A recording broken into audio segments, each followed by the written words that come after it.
Hey everyone, and welcome back to my channel, What the Beck. I have been gone for a long time, and I have time to record things now. I'm not gonna go over why I have more time, because you can probably guess. But, I have picked up a new hobby, again, big surprise. I found another thing that I can make with stuff that I have to buy.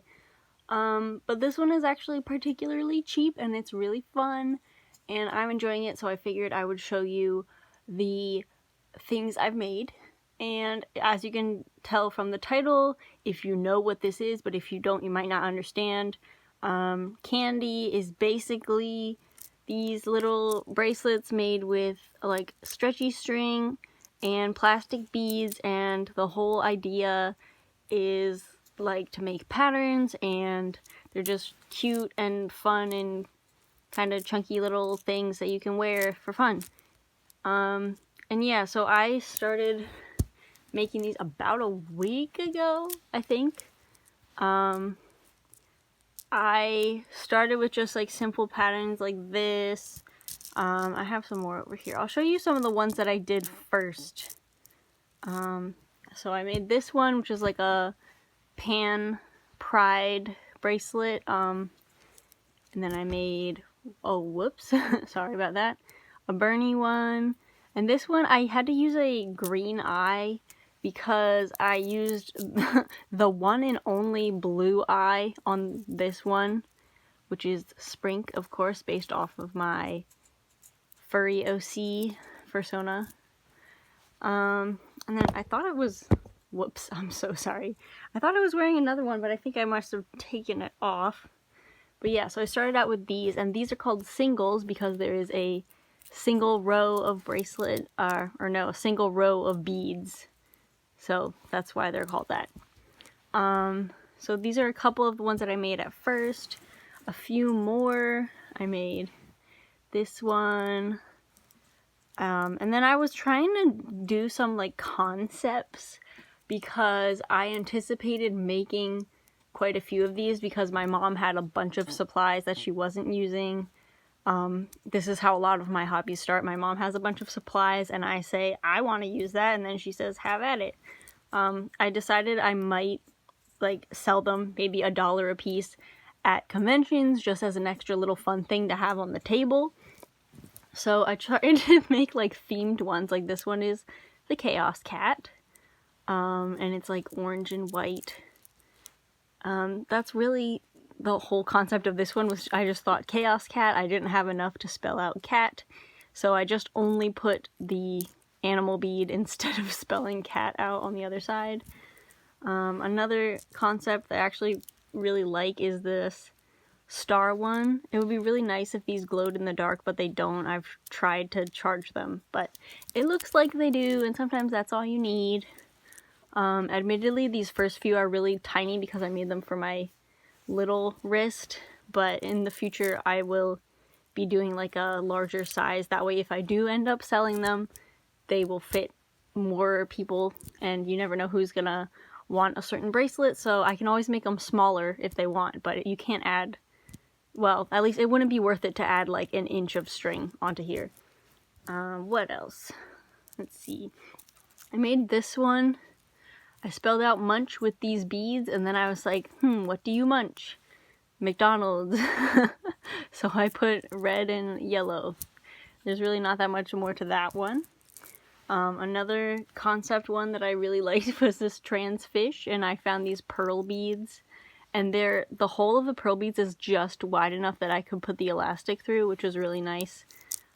This one's kind of tight in terms of like holding the beads on, so I don't think I'd be able to sell this one, but I also don't think I'd want to because I really like the trans fish one, and I like the pearl beads.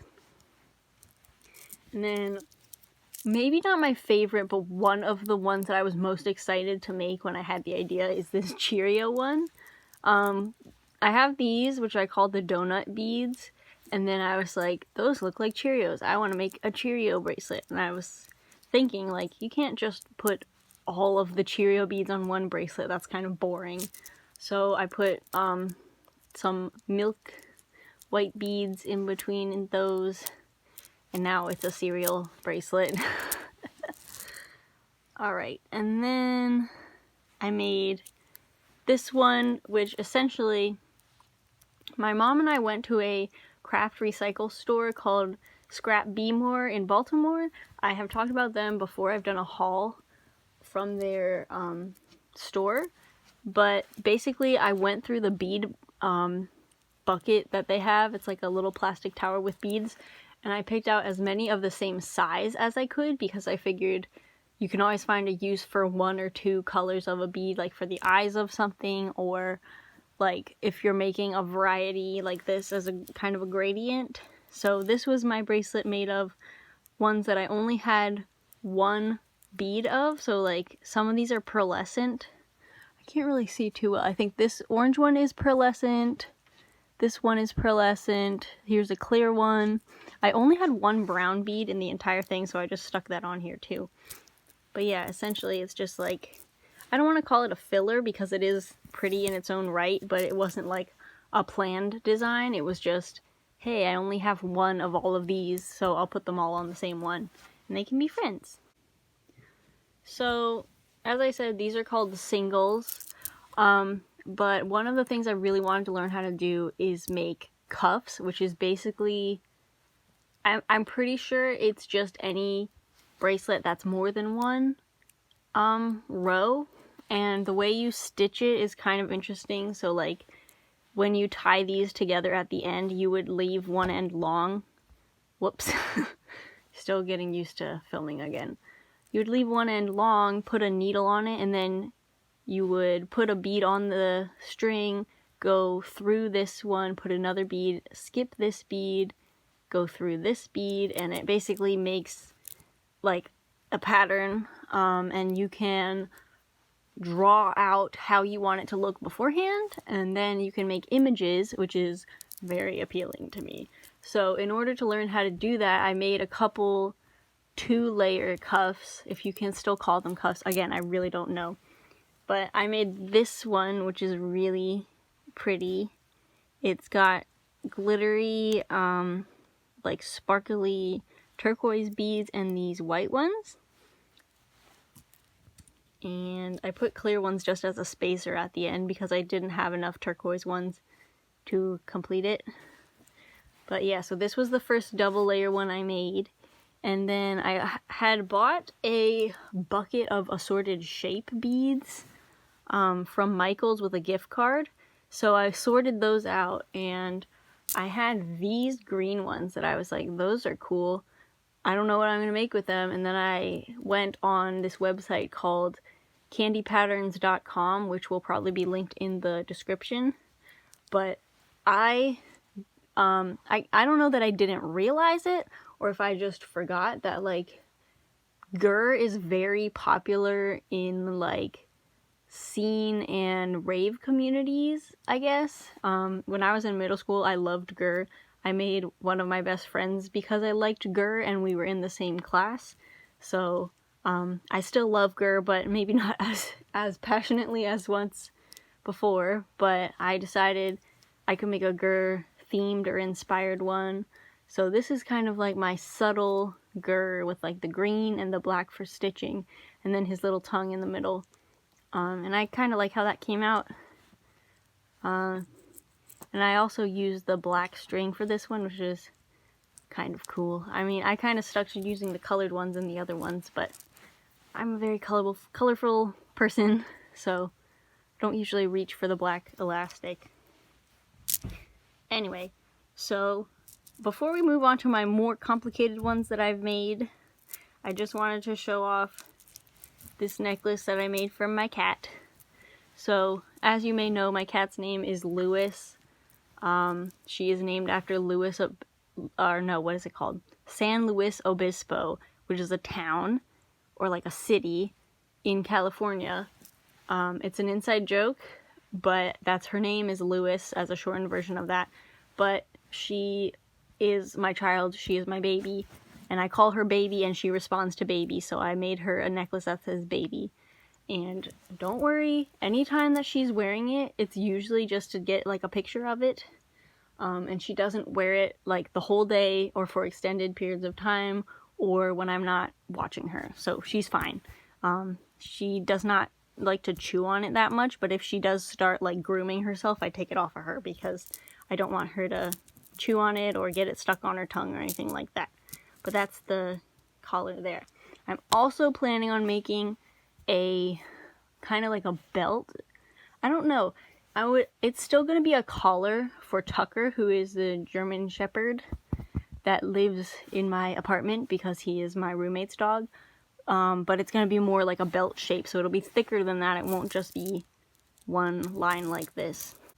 So I learned how to make the 2-tier cuffs, as I showed before, and then I wanted to make these really interesting, like, they're kind of like, I don't know, it's like a brick pattern, so like where one brick ends, like the next row meets it halfway. So yeah, this is, I don't know, I think this was the first, yeah, I think this was the first cuff that I did, and I made the pattern myself by coloring it on a blank sheet of paper, and it's just rainbow hearts, and you might notice that these beads are smaller, like if you compare them, the beads I used on this one are smaller than this one. These are just mini beads. I also got these from that bargain bin at Scrap, but I mean, what really sold me was I saw a lot of these off-white ones and a lot of gray ones, and I was like, I mean, if they have that many of them, I should get them because I'll use them for background, so that's what I did. And then I ended up with a bunch of the mini ones too. So there's that one, and as you can see, this is an 8-layer bracelet. So basically however tall it is one way, like times 2 is how many rows you're gonna have to do. I mean, but I guess technically this first row, I don't know, don't take that too seriously because I'm still kind of new to this. This might technically be a 7-layer one, but when you look at the way the rows are, it goes 1, 2, 3, 4, 5, 6, 7, 8. So that's kind of how I view it when I'm working on them. So there's that first one. Then I made a creeper one, again with the mini beads, and this time I used like a really stretchy elastic. It's really thin, so I'm not sure how long this one is going to last, but it's really easy to put on because that's an issue that I have, is that my wrist is really tiny and my hand is a lot thicker than it, so I need it to be big enough to go over my fist but still contract over my wrist because I don't like when they go too far up my arm. But yeah, so here's a little creeper face. And this used up pretty much all of the mini green beads that I had, so it's a good thing I did this one first to get all those in the same color. And then this one was fun because the green ones, you can kind of pick them up randomly, but I was trying to make like a game of it to say like, oh well, I put a light green one here, so I don't want any other light green ones to touch it within the next 2 rows, so I did like dark ones and then a medium one, and then I was allowed to do lighter colored ones. So there's that Minecraft one. This one is just like a vaguely sparkly multicolor like rainbow one. It doesn't stretch too much, and I knew that was gonna happen going into it, so I made it wide enough, and it's just a little loose on my arm, but I'll deal with it or I'll sell it, it's fine. And yeah, this one was also kind of like use up the beads that don't really match anything else, so I couldn't necessarily make a background with all sparkly purple beads, but I have enough to go around once. And here's where I kind of, not messed up, but it's kind of like I wish I had like 5 more sparkly green ones, because I tried to use a translucent one and that one looked okay, but then I literally just ran out of like the sparkly ones and I just used some more one-offs that I only had one of, and it doesn't look that great, but it's like, I don't know, I don't have to always wear it, no one's gonna question me about it, whatever. And then this one, if you noticed, if you fold it, like you can kind of see that the up and down pattern is on like the inside instead of the top. And I just did that by going back and forth this way and then connecting them at the end when I was done by putting a needle through literally all of these beads and then tying them up. Yeah, I think it's really cute. Kind of wish I had enough sparkly beads. I can remake it one day if I get more. That's fine with me. Before I go to the next couple things, which I'm really proud of, I want to show some things that my roommate made for me. When I was initially making all those singles like these, I was sending pictures every time I finished one to my roommate, and he was getting very excited and said that he wanted to make them too. And so we decided we would have just pick a time and make bracelets. So we did. And I just want to show off some of the ones he made. So he made this Halloween-ish one. It's really cool. I wish it was Halloween so I could wear it. I mean, I can still wear it, but I mean, I'm gonna be in my house for 2 weeks, so you know what? I'm gonna put it on right now. Whatever. And then he also made me a Sprink bracelet with the donut beads because Sprink likes donuts. And then stars, which these are pearlescent stars. They're really pretty, but they're kind of huge, so it's kind of hard to use them. And then he also put the S as a heart. Because again, I picked up whatever beads that were available to me, and I put them all by letter so that you know what you have. There's that one that he made, and then he made this one, which is supposed to say pebble with an E, but we ran out of beads. And these are funny because I also made one for him, for his character. Pebble is one of my newer characters. I made one for him, and the back of it said some nonsense, and now this one says some nonsense as well. But we're planning on writing in an E with a Sharpie or something eventually, but for now it's just Pebble with no E on it. And then it's pink and purple with a star and hearts, and I love it, and I have been wearing this one all day. Okay, so now the most complicated cuff that I've made, at least that I think was the most complicated, is this one, which is like a Care Bear. I think the pattern that I was following called it a weed bear, but it was literally just a green bear head. So it's just a bear that's green. But I made mine pink and with a rainbow background, and I had a pitfall. Where was it? Where was this? Right here. When I started the bracelet, I started with a purple, and I didn't realize that this stripe was supposed to be orange instead of blue, because in order to have it fit my wrist, I had to use 32 beads across, which means that it's not divisible by 6, which means a rainbow isn't going to perfectly meet up. But yeah, I really regret putting that on there, but that was literally the first bead I put on, so I cannot take it off. If I had made a mistake up here, I would probably undo it and redo the rest of the bracelet. But at this point, it's like, it fits, it's fine. I'm not gonna take it off just to do that.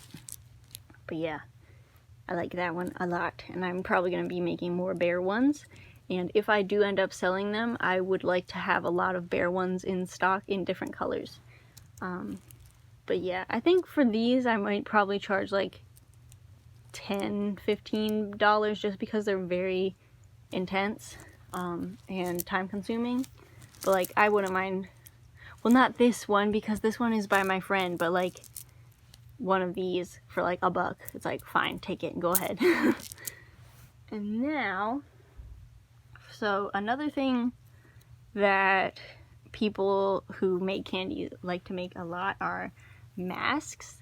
And this is one type of mask you're not gonna sell out of for no reason because it isn't protective. It's more of like a fashion statement thing. So I made this one. Oh boy, that's huge. You can't really see it that well. Let's see if we can show the whole thing.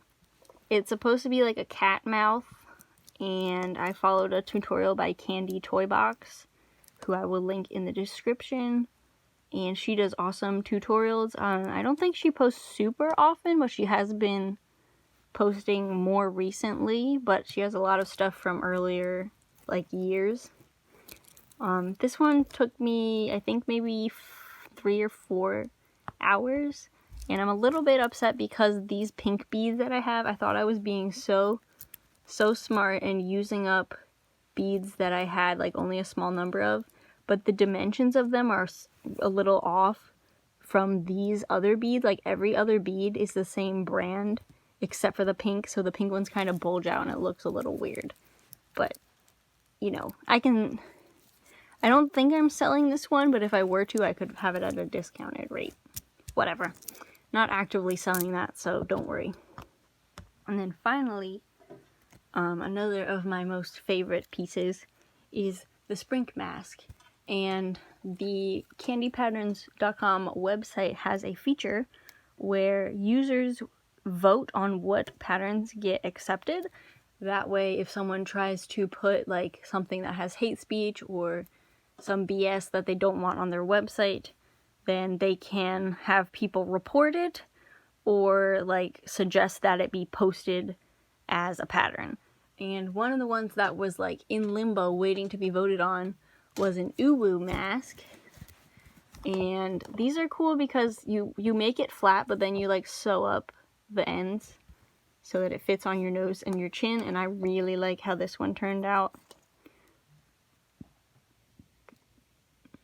I think it's really cute, and I definitely voted to approve the uwu one.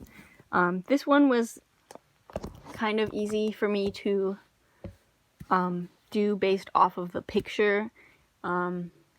If the pattern gets approved, they have like a printable version, but until it does, it's just like a preview. But I was able to work this one off the preview because of the simplicity, and then I just made it into a Sprink by putting the pink spot on his eye by drawing it onto my own pattern paper. And it fits on my face pretty exactly. And I think I would make more of these in the future, and I may... this one, as you can tell, is kind of big. Besides the fact that it's warping, it is pretty large and the construction is different. Like this one, you have to put beads in between it, and there's a lot of tension when you sew that, and I'm not a huge fan of that, so I don't think I would do this shape again. But if I make a pattern with the teeth shape on a size like this, I think I would be able to sell them because I really enjoy making the masks. Especially because these aren't stretchy. I made these with fishing line, so they don't have to stretch, so it's easier to like keep track of. You're not going to make it too tight because you literally can't pull it too tight. It's as taut as it's going to be. But yeah, so that was all the candy I've made so far. Yeah, if you have any questions or you want to leave me a comment, go ahead and do so in the comments. And then tell me what you've been doing when you were home this week or the next week or whatever. You know, we're all having a good time, bad time, whatever. We're gonna get through it. We'll be okay. I'm just kind of tired of it at this point. Why not just make candies? So I will see you in my next video, which will hopefully be soon. Goodbye.